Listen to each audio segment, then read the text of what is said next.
ചില കാരണങ്ങൾ കൊണ്ട് നമ്മൾ ഒരുപാട് ഇഷ്ടത്തോടെ ചെയ്തിരുന്ന കാര്യങ്ങളൊക്കെ നിർത്തിവെക്കേണ്ടി വന്നിട്ടുണ്ടാവാം. പക്ഷേ നമ്മൾ ആ ഇഷ്ടത്തിന് എത്രത്തോളം പ്രാധാന്യം കൊടുത്തിട്ടുണ്ടോ അത് എത്ര കാലം കഴിഞ്ഞാലും നമ്മളിലേക്ക് തന്നെ വന്നെത്തും.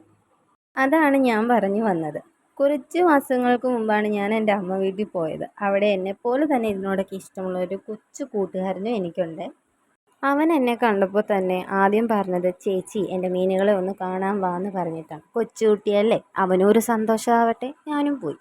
അവിടെ ചെന്ന് മീനുകളെ എല്ലാം കണ്ടപ്പോൾ അവൻ അതിനെക്കുറിച്ച് പറഞ്ഞു തന്നു. അതിൻ്റെ ഓരോ കാര്യങ്ങളും അതിനെ വളർത്തുന്ന രീതിയും അതിന് കൊടുക്കുന്ന ഫുഡും അങ്ങനെ എല്ലാ കാര്യങ്ങളും എനിക്ക് അവൻ പറഞ്ഞു തന്നു. അവൻ്റെ വാതോരാതെയുള്ള സംസാരം കഴിഞ്ഞപ്പോൾ അവൻ എന്നോട് ചോദിക്കുക, ചേച്ചി എൻ്റെ കയ്യിൽ നിന്ന് 2 മീനെ വാങ്ങിക്കുമോ എന്ന്. ആഹാ, എൻ്റെ മനസ്സിൽ കിടന്നതും അവൻ പറഞ്ഞതുമെല്ലാം ഒരുപോലെ തന്നെ, എൻ്റെ മനസ്സറിഞ്ഞ് ചോദിച്ച പോലെ തന്നെ.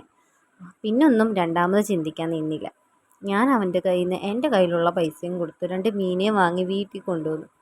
പിന്നീട് ഇതുപോലെ ഓരോരുത്തരെയും വാങ്ങിക്കൂട്ടി.